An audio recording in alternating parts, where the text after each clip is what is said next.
Samsung just pulled off a move that's both incredibly smart and genuinely baffling.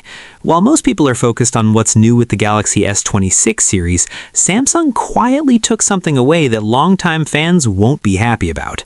There are 5 major developments unfolding at once, and together they paint a much bigger picture.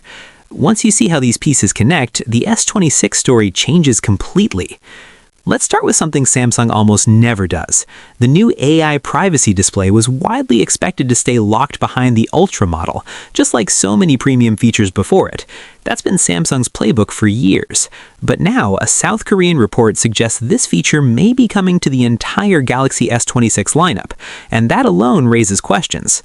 Samsung has a long track record of reserving display breakthroughs for the Ultra first.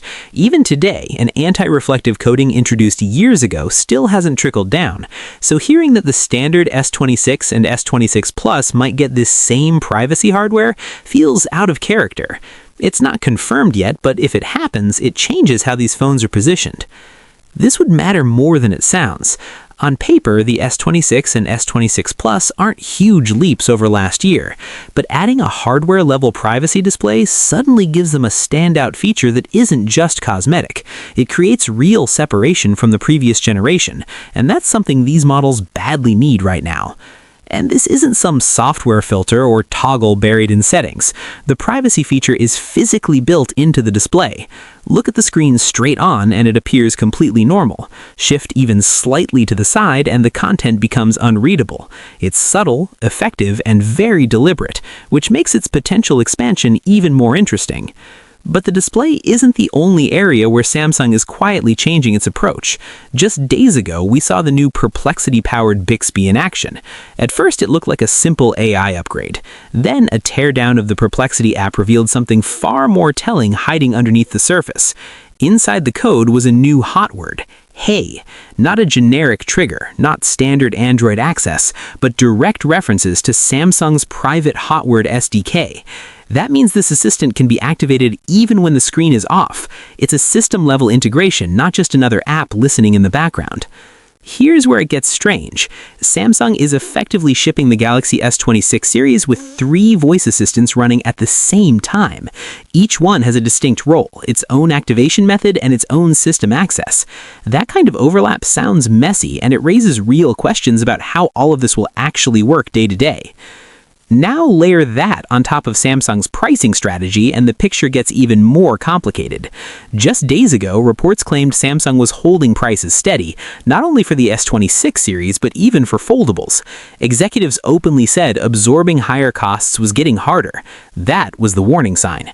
Because the reality is now coming into focus. Prices are going up. In Korea, it's already confirmed that the base Galaxy S26 will see an increase of roughly 44,000 to 88,000 won. That translates to around $30 to $64. Other regions are expected to see similar adjustments.